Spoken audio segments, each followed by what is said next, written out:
Professor, can you unmute yourself?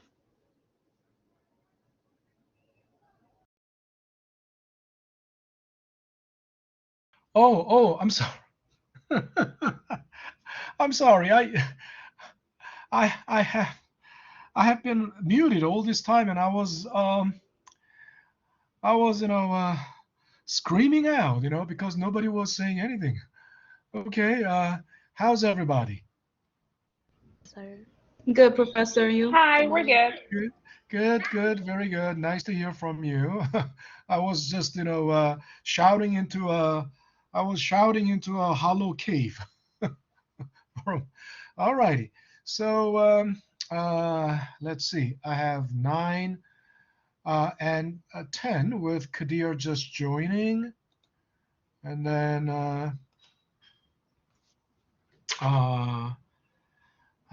oh, at this this is really weird. I hear some. Okay, somebody knocking at the door. So let me I'll just put you on a hold for a while.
All righty. So yeah, the building crew is painting the door, so I had to let them in. Um, so I have looks like I have 9 people, and let's see in today's forum I have 9 people. So I have exactly the same number of people. So let's see. So we have today and next Tuesday. Oh, next Monday. I'm sorry. So next Monday will be our last class. So hopefully, I want to cover as much as possible. I don't know how much, but it's clear that I won't be able to do risk and return part 2, right? But you guys know everything is already done by the main lecture. These videos were already, made available, and they were last available on May 6th, 8th, and actually, uh, okay, this was from previous, I believe, this was from 2000, um, 2021. Okay. Uh, okay. Review of stock valuation model one. Okay. So even though we won't be able to cover this in the collaborate session, uh, please be advised that these have been already covered in the main lecture. Okay. All righty. So in our last class, we were just about to,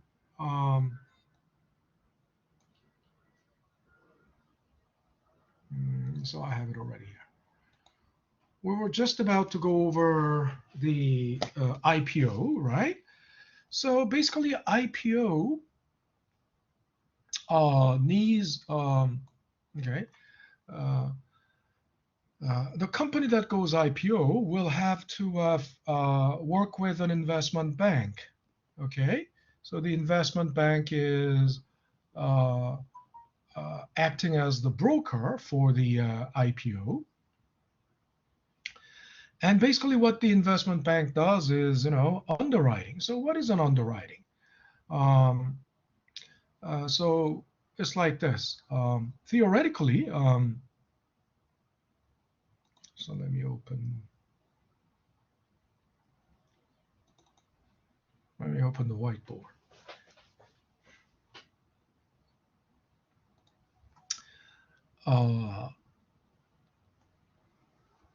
If you look up the word underwrite in the dictionary, I mean the dictionary definition or the semantics, by semantics, we already know underwriting means, guaranteeing something.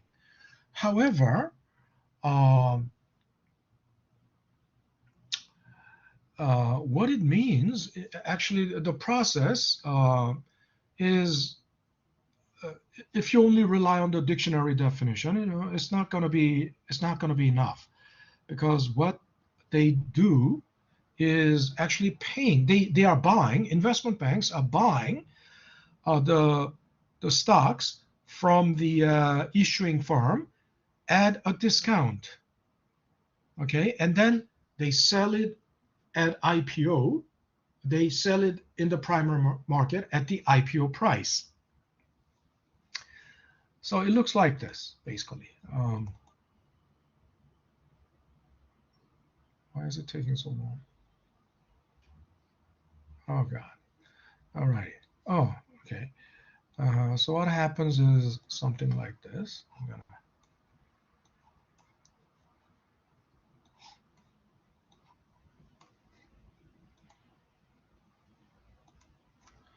So basically, suppose, between the investment bank and the firm that's going public, they will discuss what total equity they want to raise, right? And if the equity they want to raise, equity capital they want to raise is, and of course this has to be something realistic, right? Something that's achievable, feasible. Equity they want to raise is, let's say, $10 billion. $10 billion, right? Then is this feasible? Of course, if it is feasible,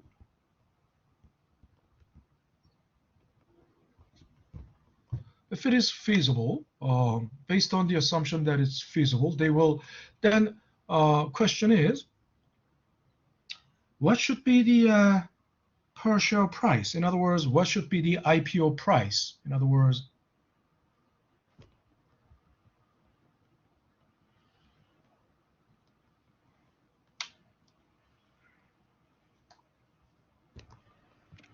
right? Price at time zero.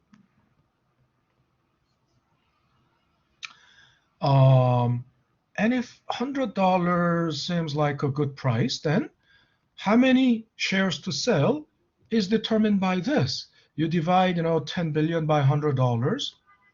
Now, obviously, it's going to be 100 million shares. And can it be sold? Can it be all handled by one investment bank? That's going to be a next question. But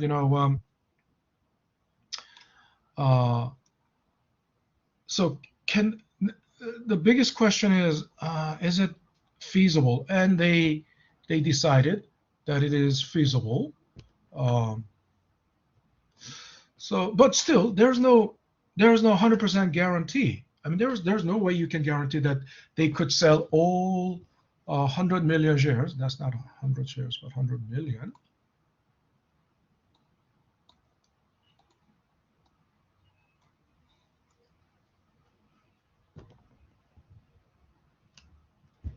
100 million shares. Again, next question is, there is no 100% guarantee that this, they can sell 100 million shares. I mean, if ideally, if they can sell all 100 million shares, right? 100 at $100, then that's going to be 10 billion. But since there is no 100% guarantee,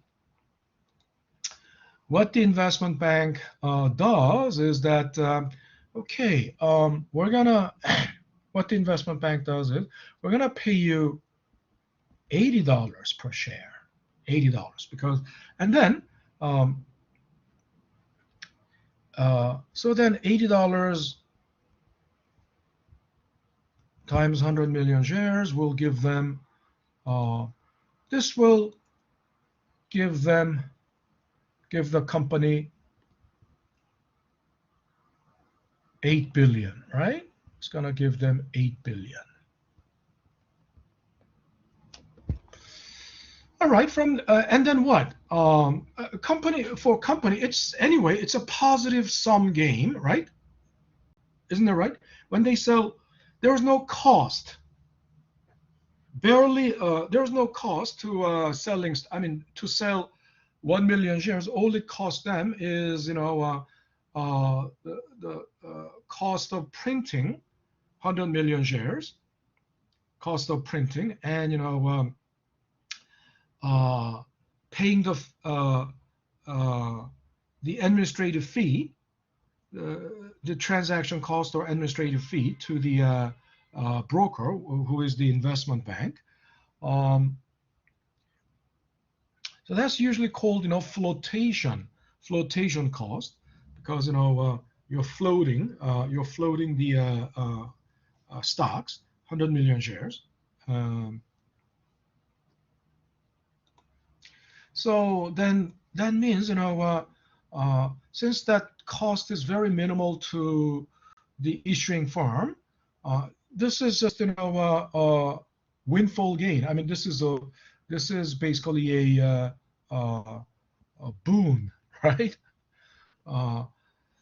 For the issuing firm, suddenly one day they will be paid in. They will have paid in capital of 8 billion.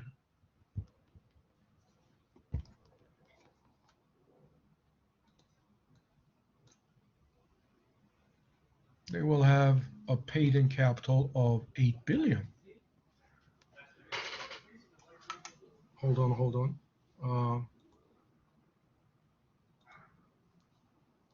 These guys are in.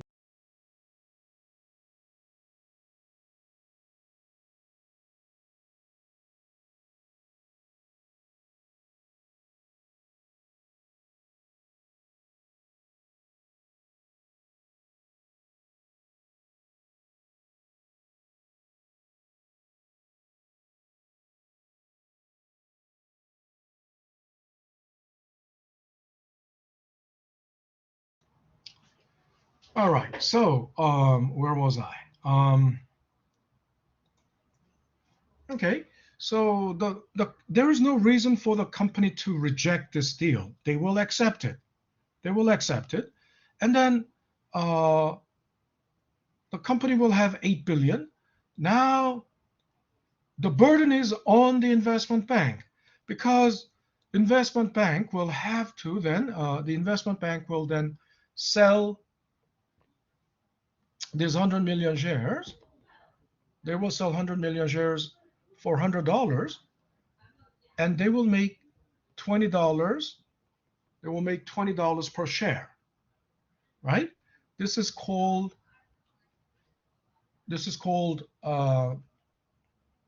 underwriting discount.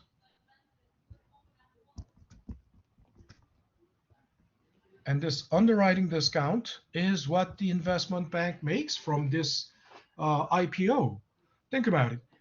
It's $20 per share, and if they succeed in selling all 100 million shares, right, it's going to be 2 billion.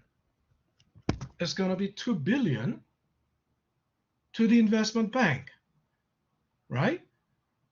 So the underwriting discount is the fee they collect, right, by underwriting this IPO, and that's why investment banks are so eager to broker an IPO deal, right? Because that's the and as I said, at the onset, right? At the onset, before they already conducted a feasibility study, and the study, from the feasibility study, the conclusion is that this deal is feasible. This is a feasible IPO. So obviously they won't underwrite it if their prospect of um, making this 2 billion is close to zero, right? I mean, obviously the odds are in their favor. That's why they are doing this. So basically, it's a win-win for both the issuing firm and uh,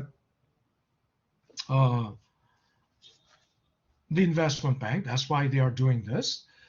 However, the sheer amount of shares, the sheer number of shares to sell, in other words, they will have to unload this 100 million shares, unload suddenly into the market. So one single investment bank, it may be too much of a burden to a single investment bank. So what they do is they form a syndicate. Okay, they form a syndicate. Syndicate is a group of investment banks. So I'm gonna show you. Oops. Wait. No. Stop. What's going on?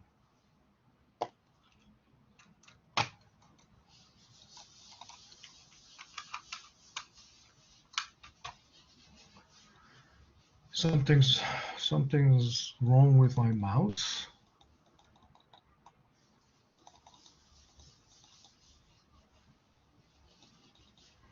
Okay, the whole thing looks like this.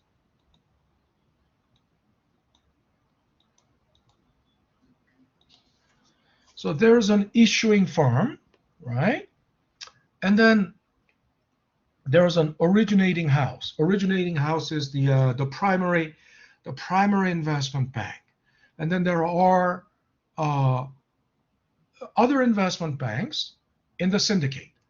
And the investment banks are closely working with brokerage firms, right? The selling group. Selling group is basically brokerage firms.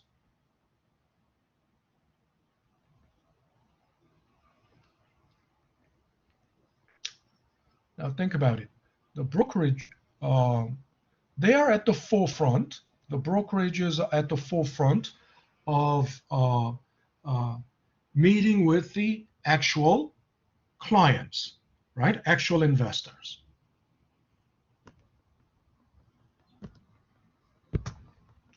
So all of these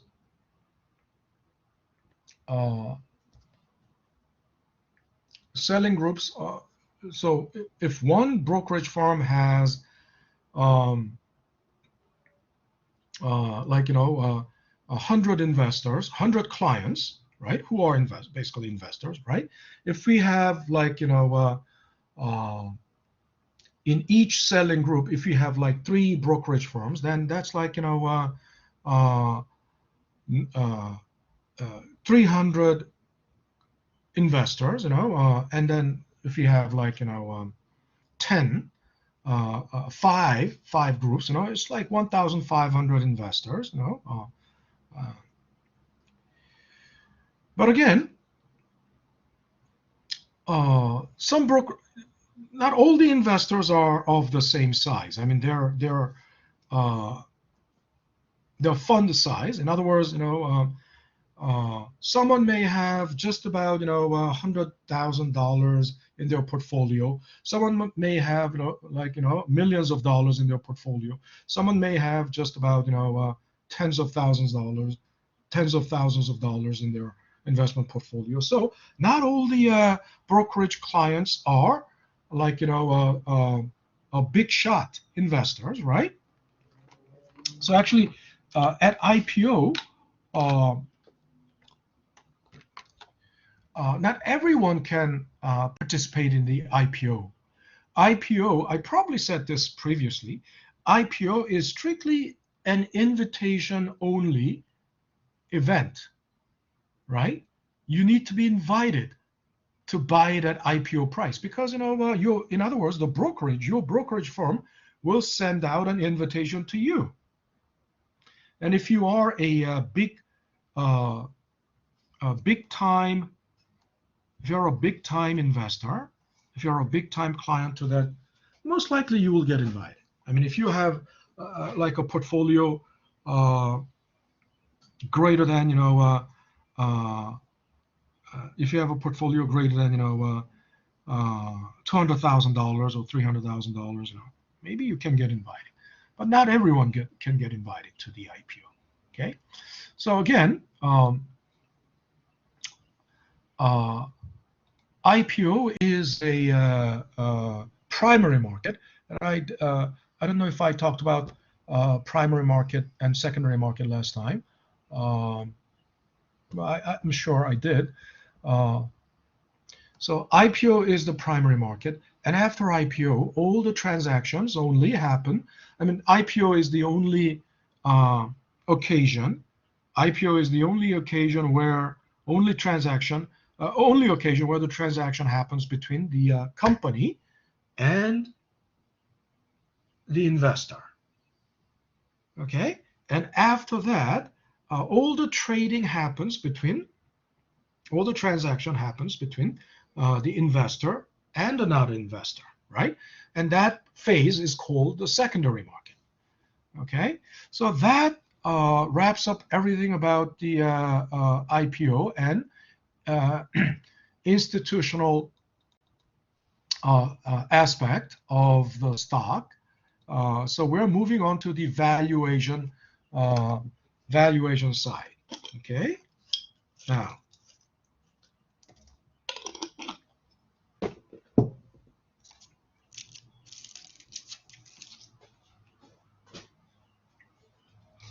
so just like and you might see this seems quite familiar, right? This is price at time 0. Now this is dividend at time 1, dividend at time 2, dividend at time in infinite time, infinity. Because now think about it, all and then they get discounted. Now if you think about it, all valuation models are basically discounted cash flow model. Discounted cash flow model. Remember, bond valuation model is also discounted cash flow model because the cash flows, you're discounting the cash flows in the future, right? And the cash flows in case of bond is coupon, and then at maturity there's the face value of the bond, right? So everything has to be discounted. But in case of stock, the cash flow is dividend, right? The cash flow is dividend in case of stock. Hence, it's called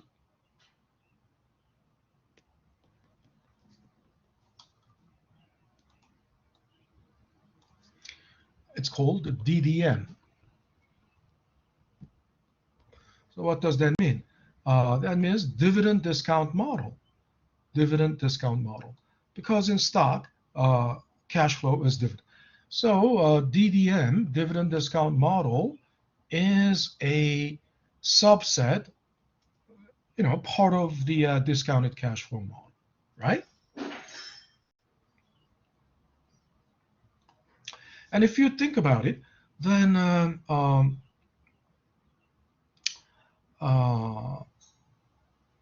basically,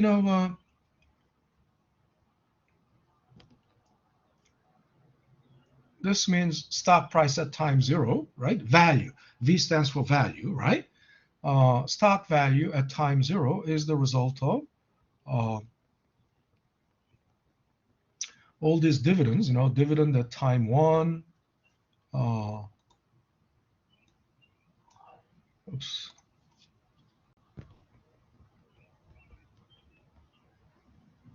and discount it, right? Dividend at time 2, 1 plus r squared. Dividend at time 3, 1 plus r cubed. And it keeps on going. It will keep going.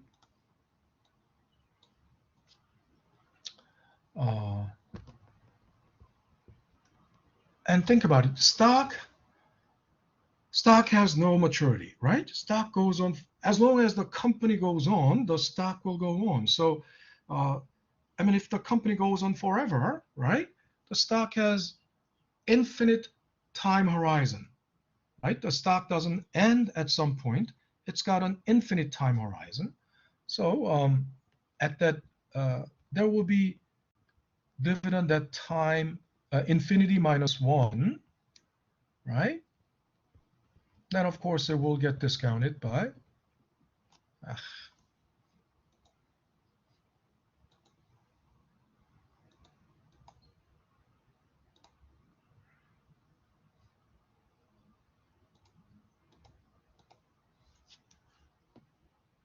okay,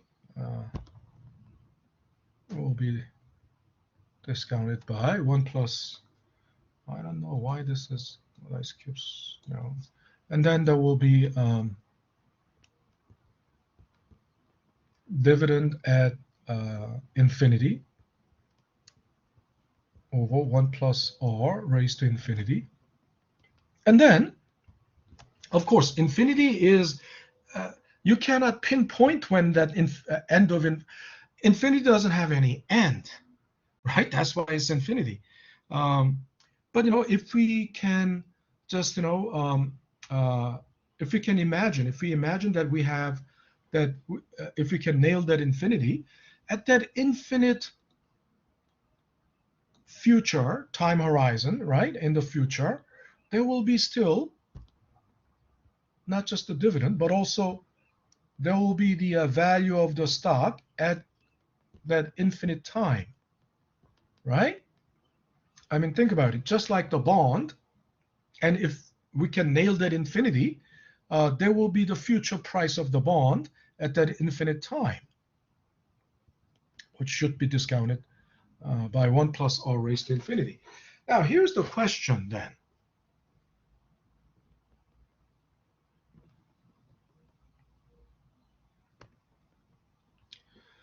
What's gonna be the number? What's gonna be the number for that stock price at infinity? What's gonna be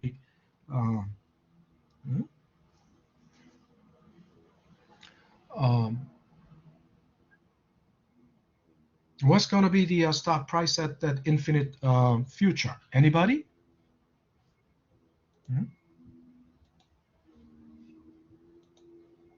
Can anybody answer that? I have like 10 people here, and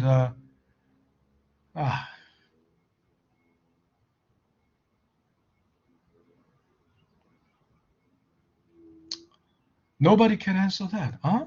Nobody is even trying to answer that. Nobody's even trying to even think about it. What's gonna be? How big is it gonna be, or how can we have some assumption about that future value of the stock at infinite time horizon? Well, look, one thing is for sure. It's gonna be a finite number. It's not gonna be. Some people may think, oh, it's gonna be infinite. No, it's not gonna be an infinity. It will still be a finite number. It's still gonna be a finite number, right? Why? The future is unknown, though. Yeah, it's not known. It's not known, but at least we can formulate some. We can formulate some frame. We can formulate some frame of thought about it. It's not known, of course, it's not known. But one thing we can tell is it's not going to be an infinitely large number. It's going to be a finite number. That's for sure. Why? Because of two reasons. One, it's going to be a finite number because of two reasons. Why? One, stock splits. Okay? And two, business cycle. Now think about it. You know what stock split is. I already explained. For example, Apple has 40-year history. Apple has been around for 40 years. It first went public. Apple's IPO was in 1981. So it's been around actually 41 years. And I told you, when it went public in 1981, its IPO price was about $10. It was about $10. Now I told you, Apple's growth, but now, so if Apple's IPO price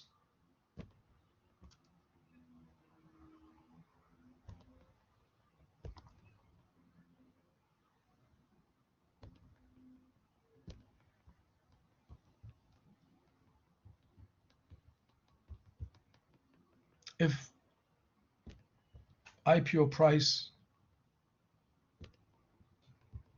was $10 and growth over the last 40 years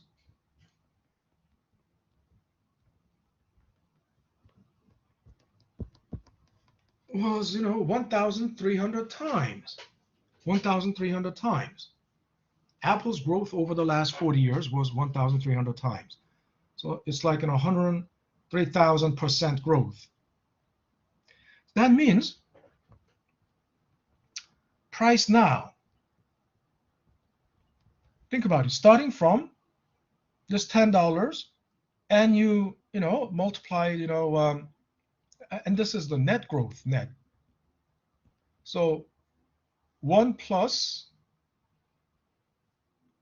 the gross would be 1,301 because then if you add 1 to that, so if you multiply that by 10, it should be like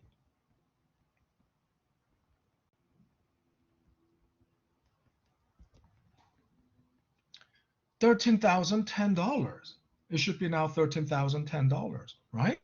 But actually, Apple isn't $13,010. It's like about 140 something. Why? Because of the splits that have happened all this time. And I believe I don't know exactly how many splits Apple have had, but throughout the history of Apple, I believe they had at least eight splits, and the most recent one was 4-to-1 split in August of 2020.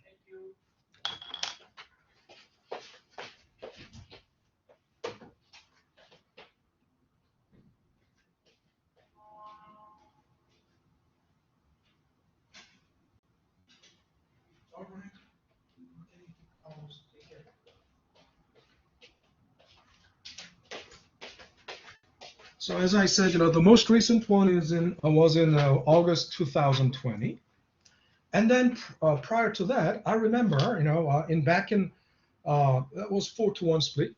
Back in 2014, there was 7-to-1 split, and I remember very clearly, the price before split was about $660, and then they had 7-to-1 split. That means, if you divide 660 by 7, each stock is now like $94 after split. But it's, if you had one share of Apple before split, after split, and before split, one share was $660.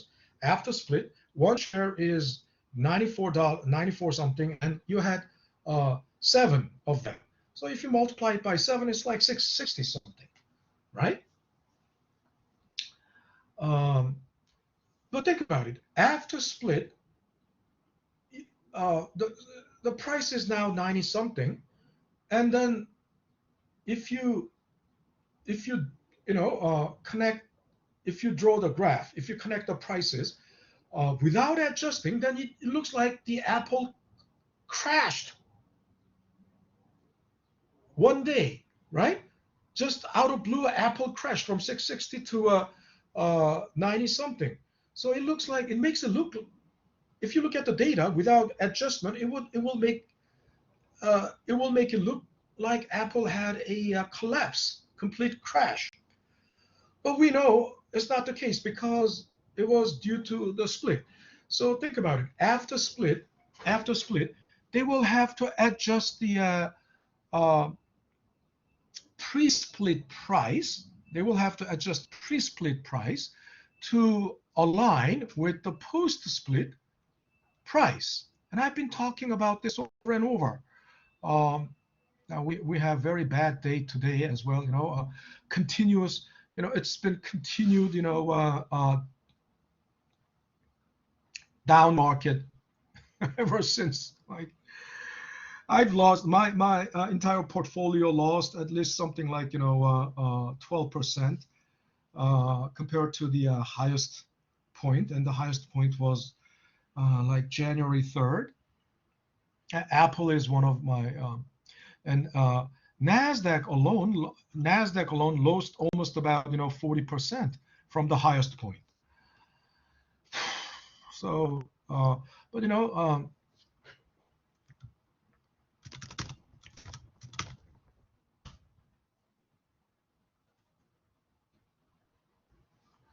Apple is like 139 today. But remember, if I go to chart.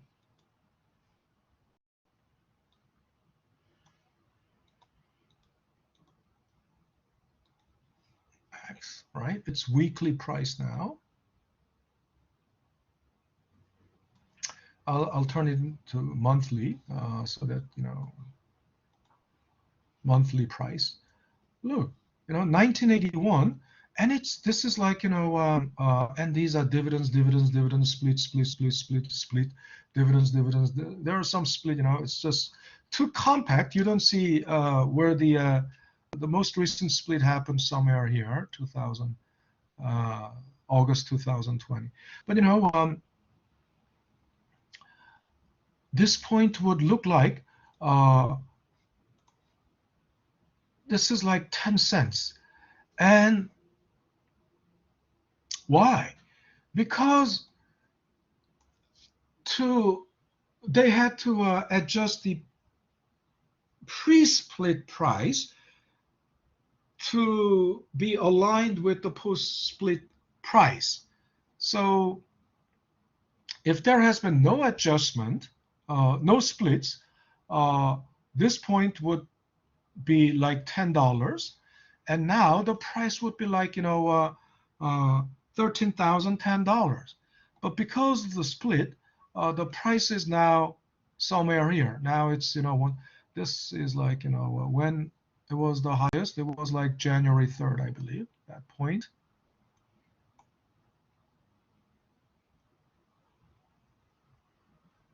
And monthly by monthly price, then it would be December.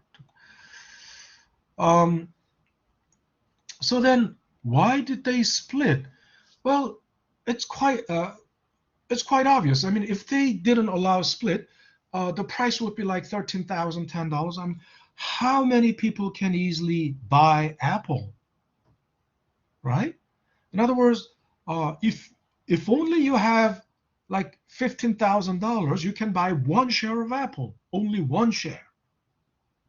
And then it will become very unmarketable, because if I only have $15,000 and I put it into Apple, then what? Apple may be growing, 3% a month, but um,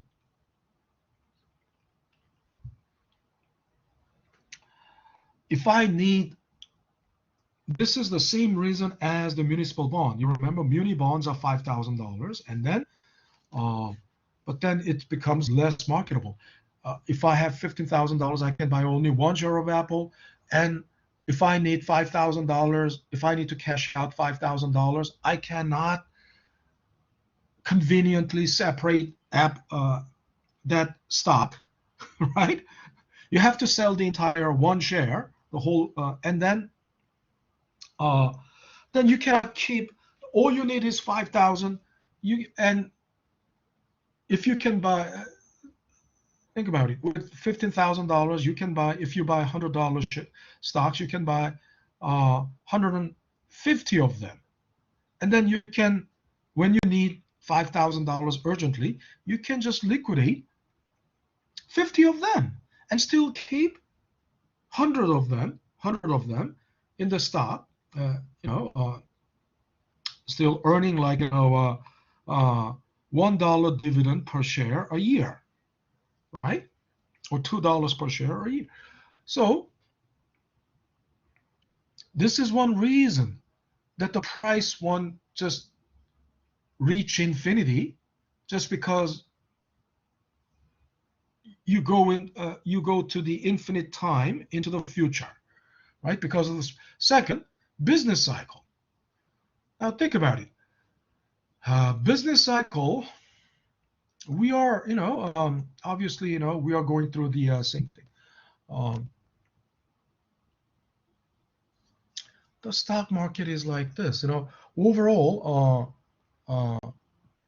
you may see a upsloping trend, but the market follows, the market is affected by the business cycle. I mean, so after every boom, there is bust, boom and bust, boom and bust, and we go through this. Although this can have, a slight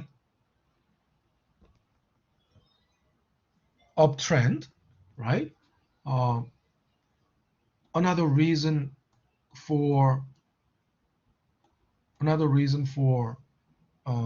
this price not, this future price not reaching infinity, not becoming, still being a finite number, is because of these two reasons. And then, so think about it. When we are valuing the stock, right? Is this term really meaningful? Is this term really meaningful? Obviously, it's not. Why? Because the future value of the stock will be a finite number, and this denominator will become an infinity, right? Why? Because any number greater than 1, when you raise it to infinity, it's going to become an infinity. 1, it will never become an infinity, because 1 raised to infinity is 1 times infinitely. It's going to be just 1. But even if it is 1.1 or 1.05, you raise it to infinity, it's going to become an infinitely large number. 1.1 raised to 10, even, 1.1 raised to 1 million. Already a huge number.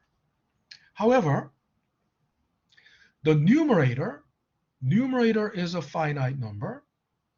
So finite number divided by infinity, what's it going to be? Anyone?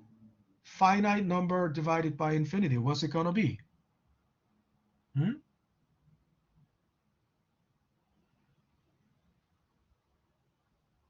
It's just the logic. There's no math here. There's nothing math here, right? Nothing mathematical.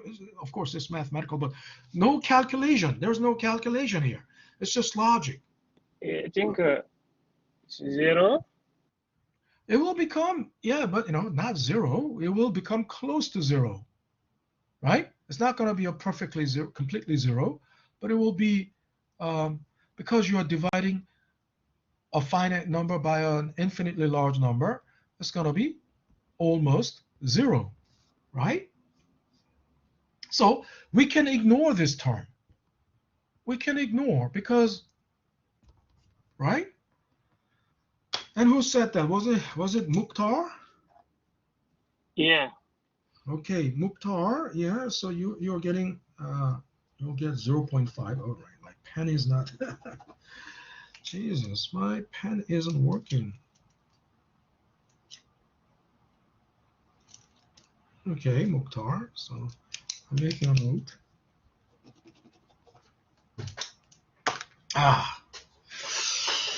So let's see.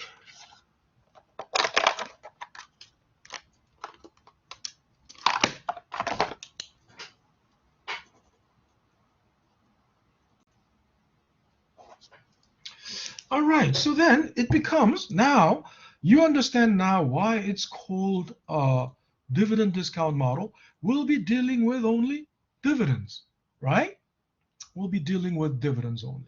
Now, so eventually, but it's not just one model. You will see in stock valuation model, we have four different, not here. We have four different models. One,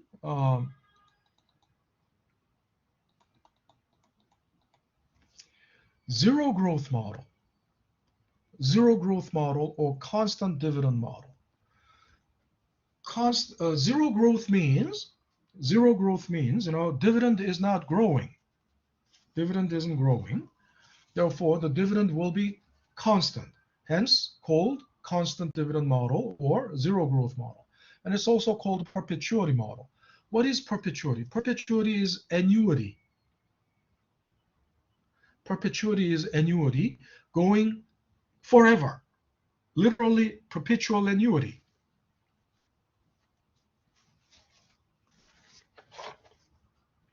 And therefore, perpetual annuity, right?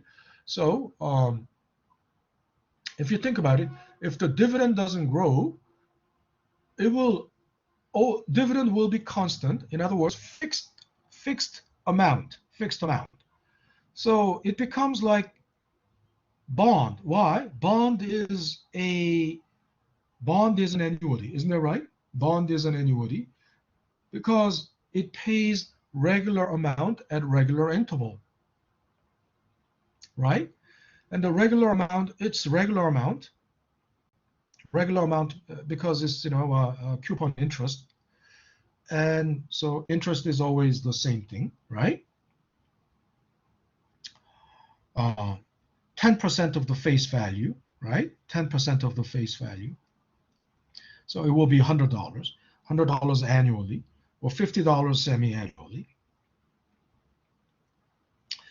So it's like bond. It's like coupon payment of the bond. But unlike the coupon payment of the bond, it has no end. Bond has maturity, so bond ends at some point. So annuity ends at some point. But stocks don't have any end, so it goes on forever, right? So it's a perpetual annuity, hence perpetuity. And if it is the case, the formula is simply this: dividend over R, right? Now, I use, sometimes S0 or sometimes V0. Most of the times, the reason, this is the common notation for value of the stock. But the reason I sometimes use this is because this represents the aggregate value of the common equity, aggregate. So sometimes it gets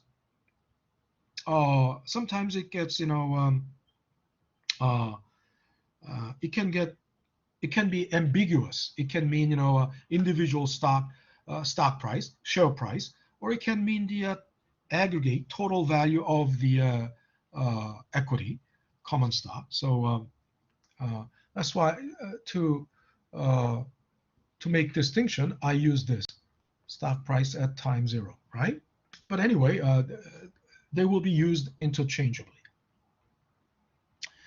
And then the second model is also called Gordon growth model, sometimes called Gordon growth model.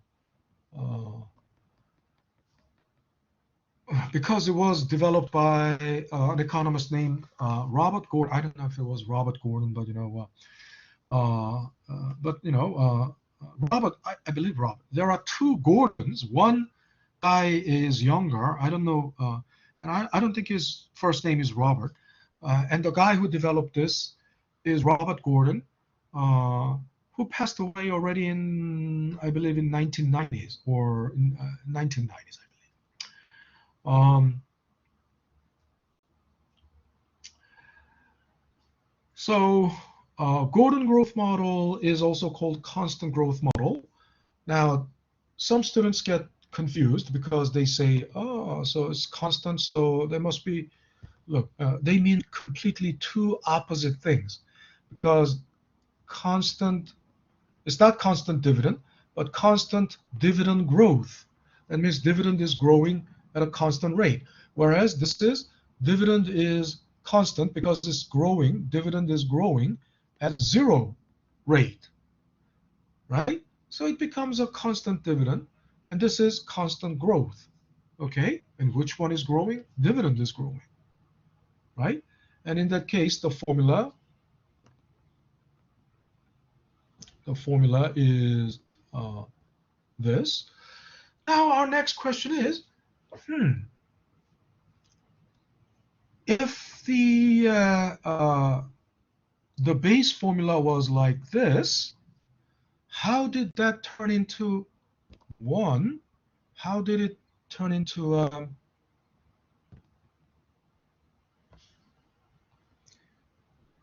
in constant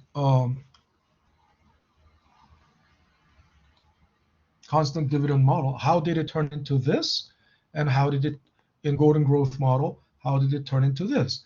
And then the third model is variable growth model, variable growth, or multi-stage model. It's also called multi-stage.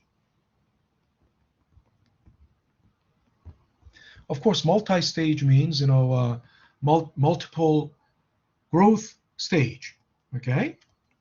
And then finally, the fourth model is free cash flow model, And this is used when companies pay no dividends, right?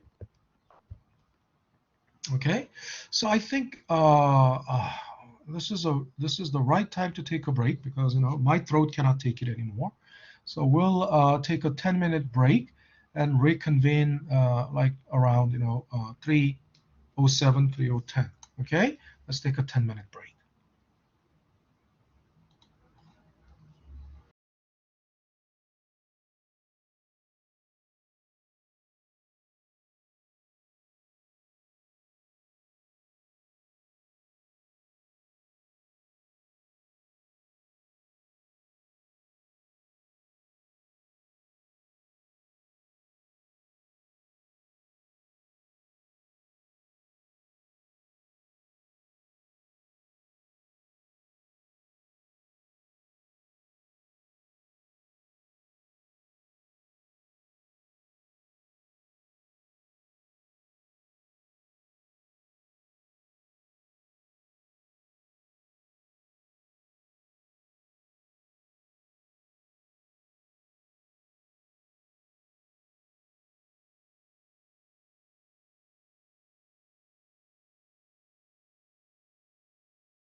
All right, we're back. We're back. So,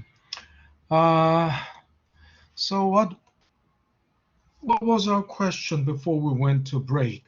The question was, okay, so how did this equation, right, that you see here, right, this equation, how did it turn into?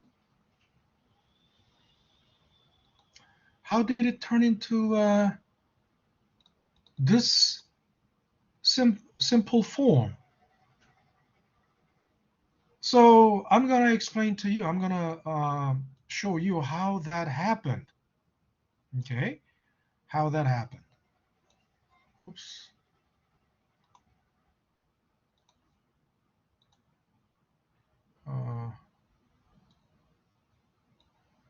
Okay. So first, we are talking about zero growth model, or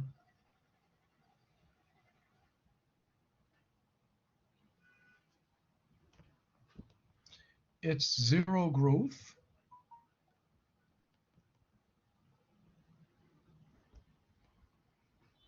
or constant dividend. Think about it. If the dividend is constant, right? There is actually we can rewrite this without any time subscript, right?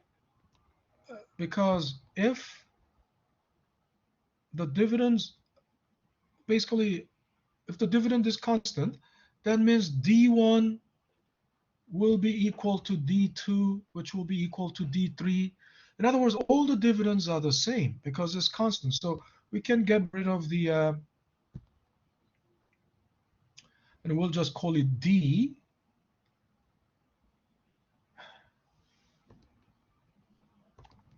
So get rid of the time subscript.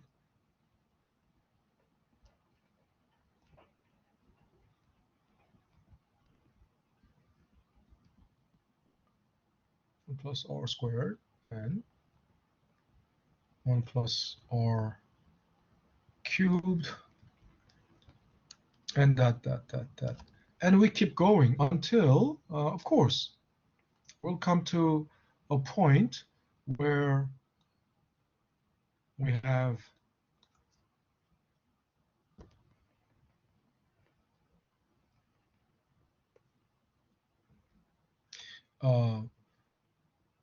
same dividend, right? 1 plus R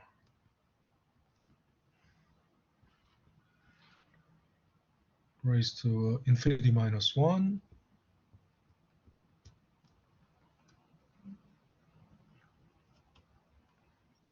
And the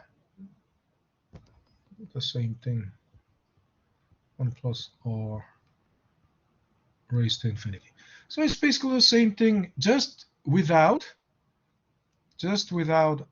any time subscript.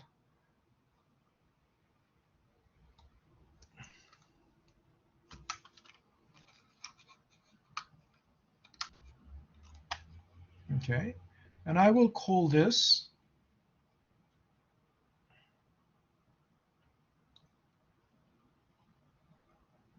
I'm gonna delete that.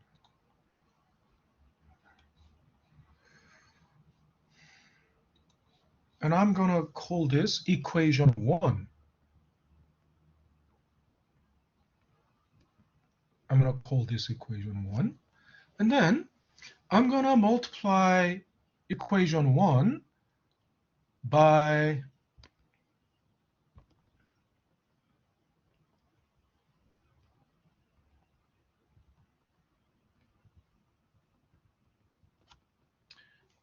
by 1 plus R and call that equation 2. So equation 2 is basically equation 1 multiplied by 1 plus R. So then what's gonna that look like? What's gonna equation 2? What's it gonna look like? Equation 2. It's gonna look like the whole thing. the left-hand side, and the left-hand side is going to look like, the left-hand side will be 1 plus r v0.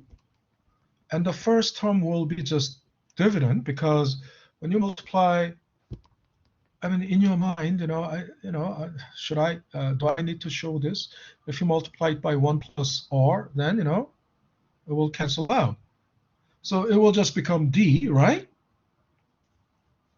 Okay. I don't think I need to do that. All the right-hand side is also, then multiplied by 1 plus r. Every term there is multiplied by 1 plus r. So the second term will become just d over 1 plus r.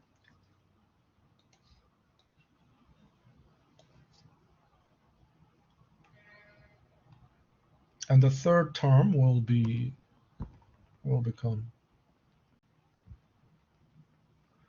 d over, what's going on here?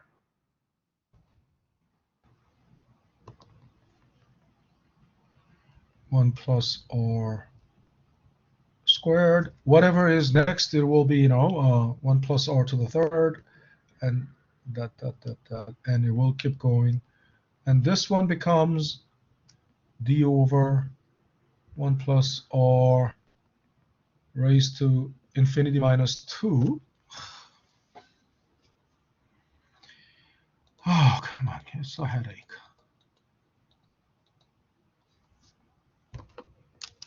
To make it look nice,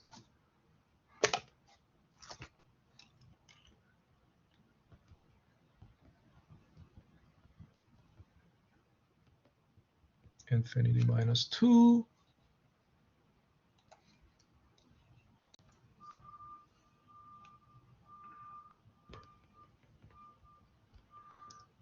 And this term will become d over 1 plus r raised to infinity minus 1, right? But, infinity is infinity. I mean, infinity minus 1, it doesn't stop there. It will, still there's going to be infinity, right? So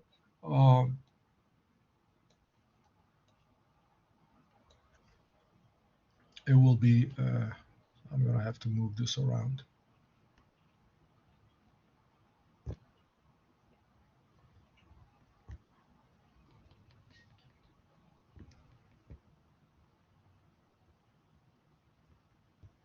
I cannot move.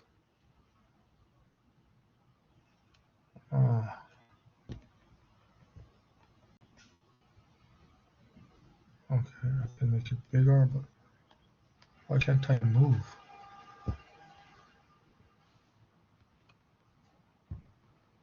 Okay, anyway,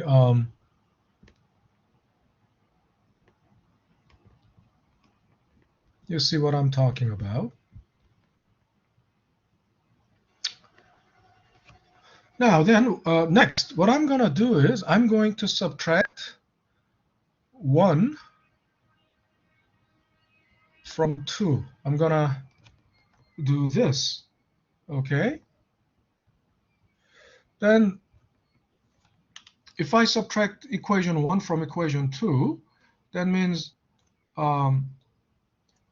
everything in equation 1 will change sign, right? In other words, this whole thing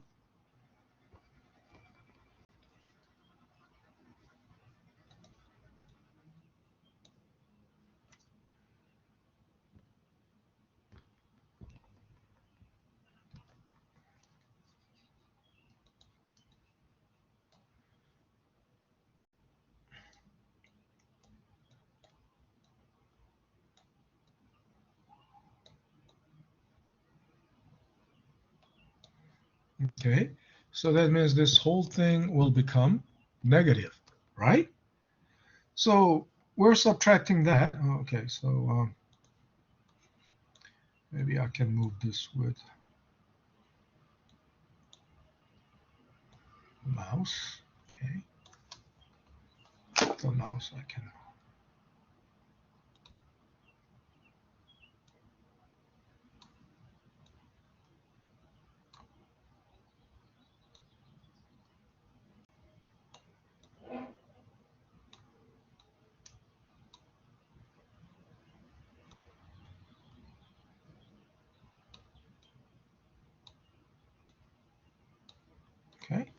So if I do that, what's going to happen?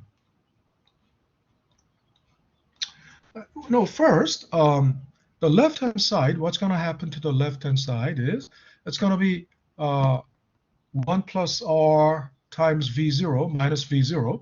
So v0 is the common factor. So if you factor out v0, it's going to be, in the left-hand side, it's going to be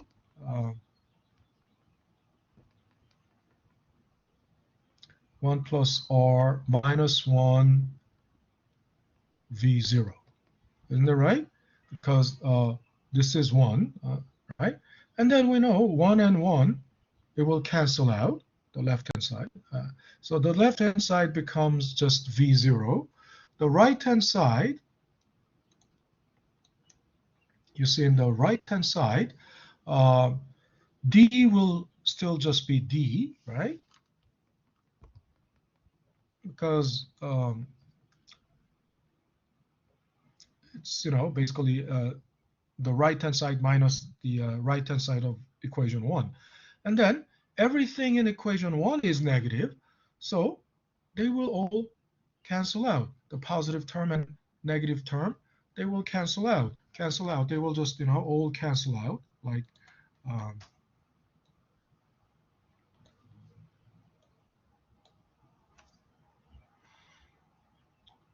so cancels out, and they cancel out like this.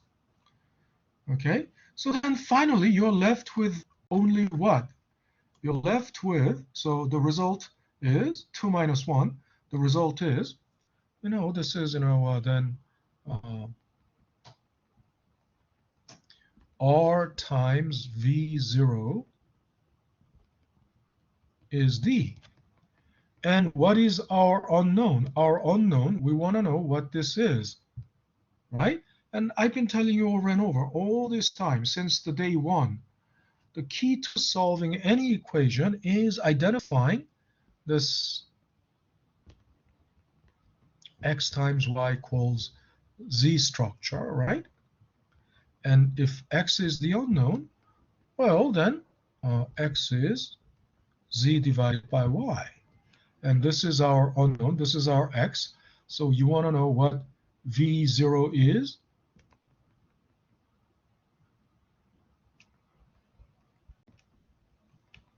Dividend over r, right? Hence, the first model. Hence the zero growth model or constant dividend model, right? Makes sense? This is how you arrive at this formula. I mean, you may think, why go through all that cumbersome process? I mean, can we not just memorize this? Yeah, you can memorize that. But, memorizing by rote, only, memorizing it by rote, later you will forget. I mean, because we have 4 different models for stock valuation. And then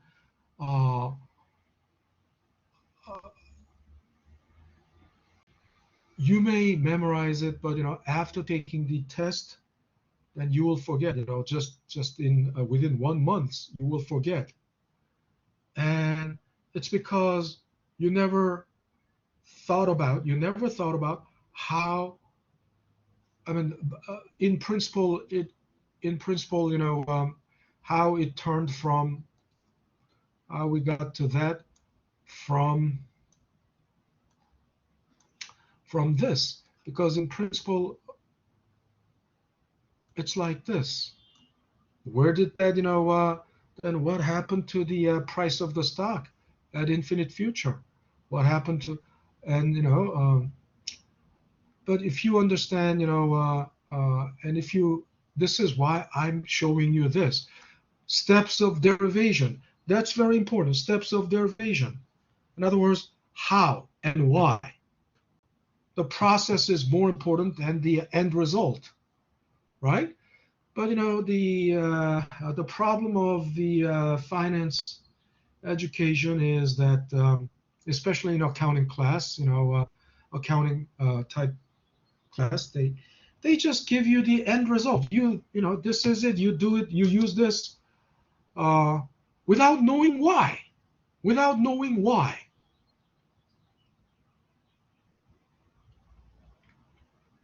And then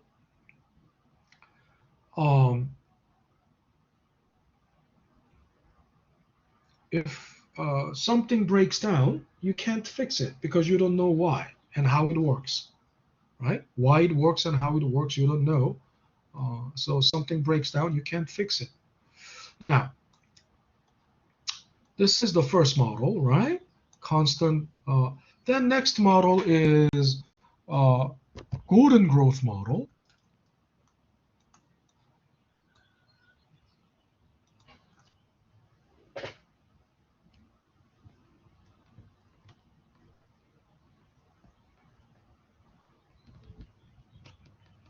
Golden growth or constant growth model,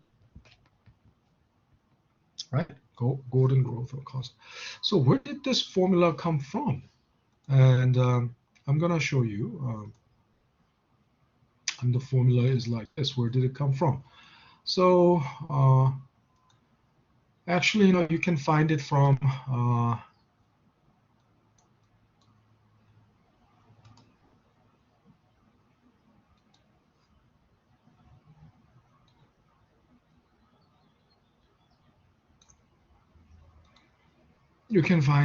here.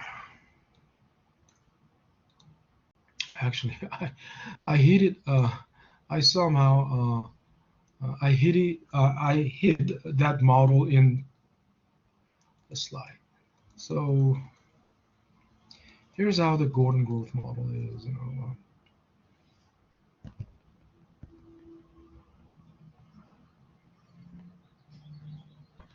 how that model is derived. So you remember, basically, you know, PT is price at time t. So this is stock price, right? K is what? It means cost of capital. You know what cost of capital is? Cost of in our example, it's cost of equity.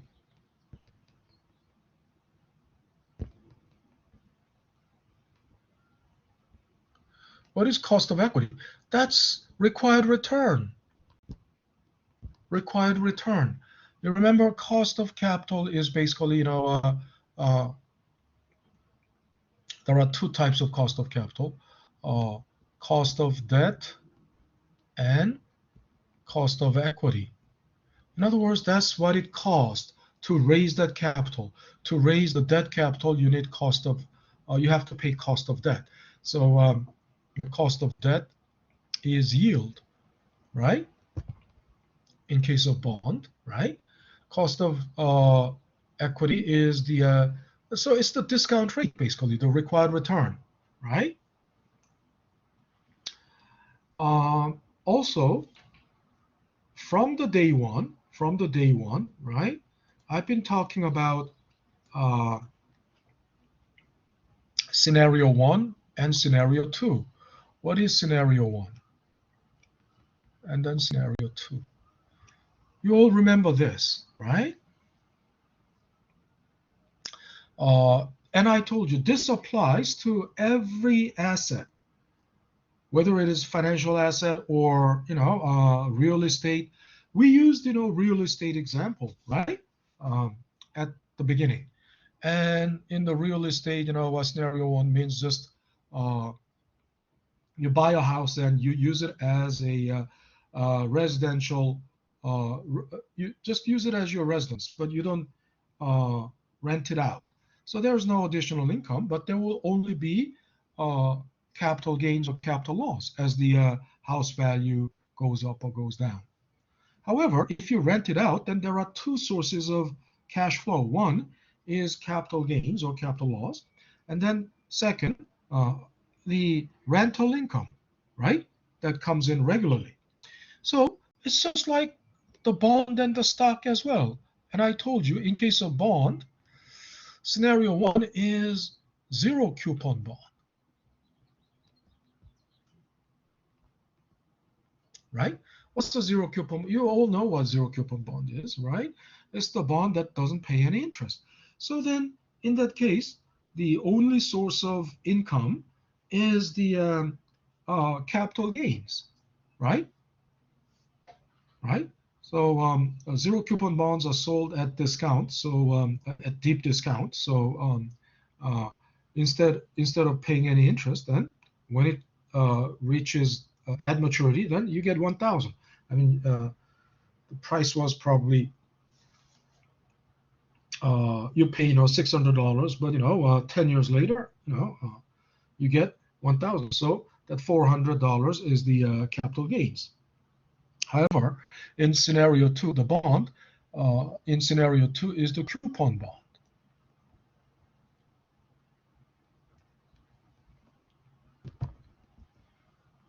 And in coupon bond, you have both.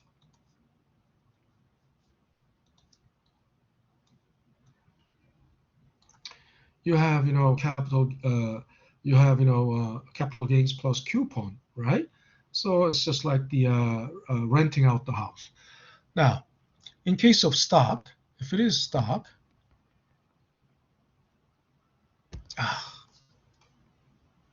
give me a break.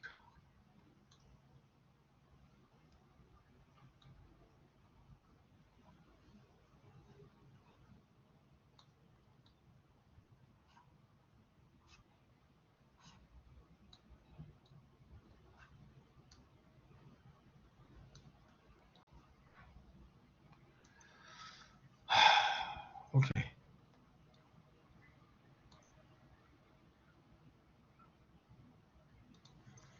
Then in case of stock, scenario one is basically stock without dividend that pays no dividend. And scenario two is like dividend paying stock, right?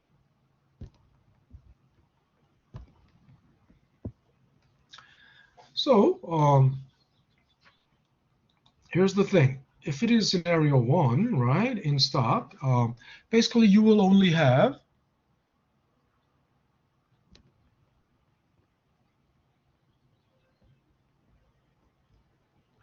price of the stock at time t plus 1 will be the result of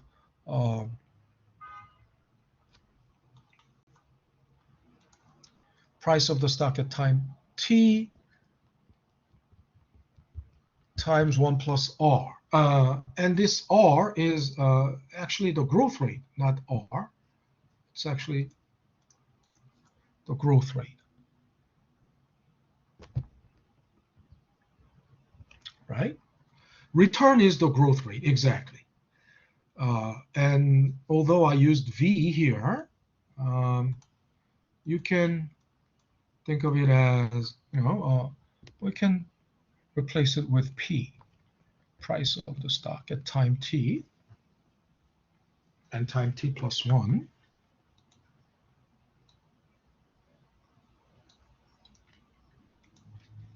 Okay?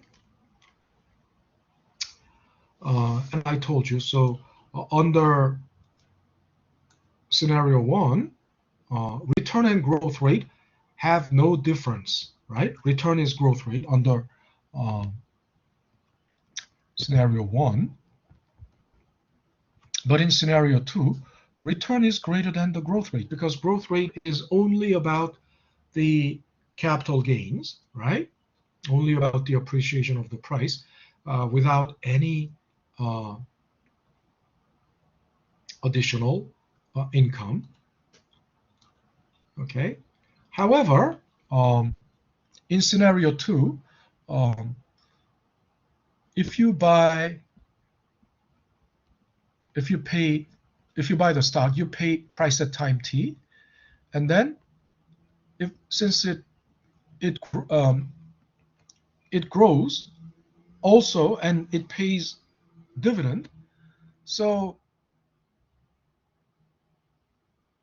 it compounds by the return, and the return is then the result will be basically pt plus 1 plus dividend, right, at t plus 1. Okay, so now you can see that obviously this proves that return is more than just growth, okay, because you get additional, right? So that's what this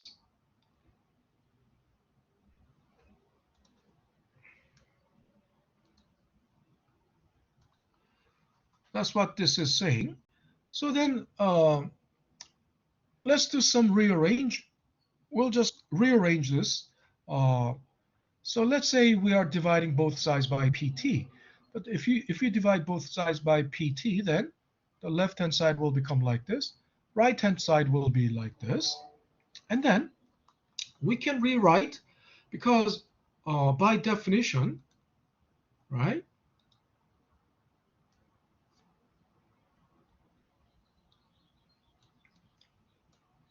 So if I, suppose we rewrite,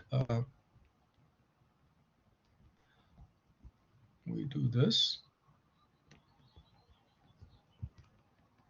and they cancels out. And by definition, right?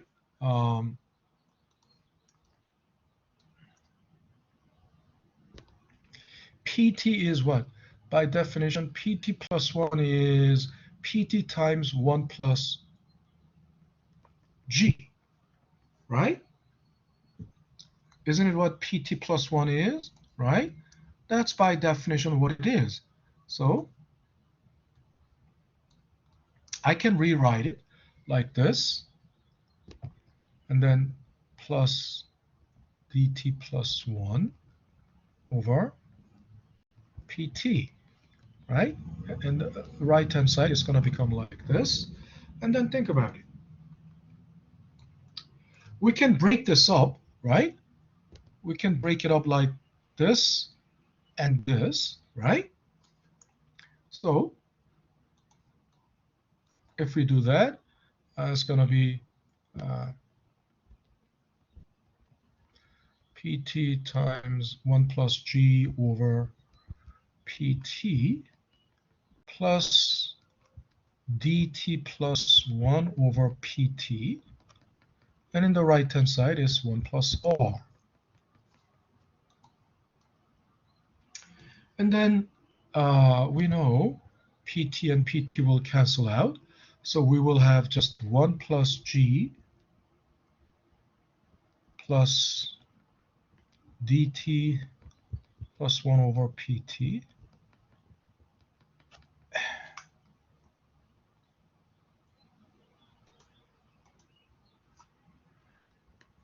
Which equals 1 plus R. And of course, we collect the like terms, right? So I'm going to move the whole thing to the right-hand side, and 1 will cancel out, and we will have, on the right-hand side, we'll have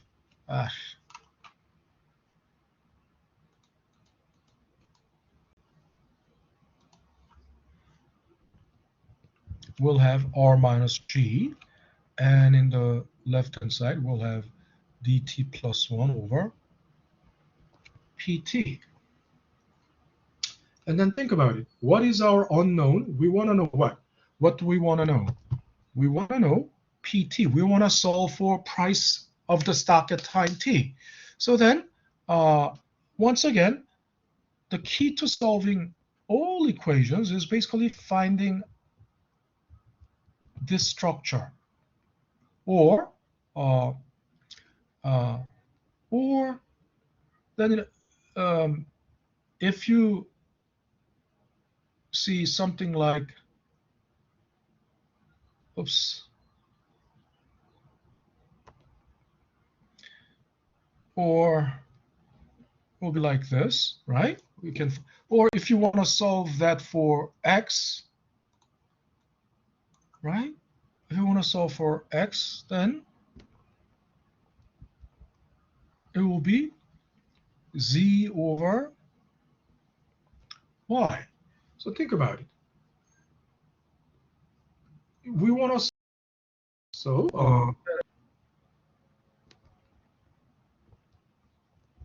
it will be PT equals dt plus 1 over r minus g. So hence this final form. Why do they have, right? The big question is, I always had the question. I mean, if it is derived from that, if it is derived from this structure, I mean this original formula, how can it? Where is 1 plus r? I mean, where did 1 plus r go? And suddenly why is it just r minus g? And where did that g come from? It all came from. And why is it r minus g? It all came from. It's because now this is the reason why it is r minus g. Okay, so r minus g. Where did that r minus g come from? This is where the r minus g comes from. And then again, dt plus 1 is the dividend at time t plus 1. Time t plus 1 is one period into the future. I mean, if t is this year, t plus 1 is next year, t is this quarter, t plus 1 is next quarter. How do we know what dividend at t plus 1 is? We know because we know g. We can forecast it. It's basically dt times 1 plus g, because this g is the growth rate of the dividend, right? So although we don't have this data, we can project it, right? We can project it by this. So that brings us to the golden growth model. Okay, so we don't have time for the there is no the example for golden growth model. We'll have to do that next time. Again, then variable growth model is a application of golden growth model. It's some and then free cash flow model is so variable growth model is basically application of golden growth model, and free cash flow model is the application of variable growth model. So we're going to talk about that in the next class. We're out of time now, so the class is dismissed officially. And any question, if you have any questions, I'll take it after turning off the camera and after stop recording. And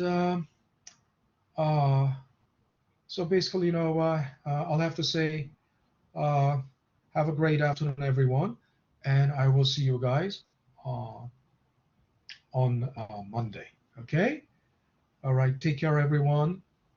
All right. Stop recording. Thank you, Professor. All right. Take care. All right. So stop recording. And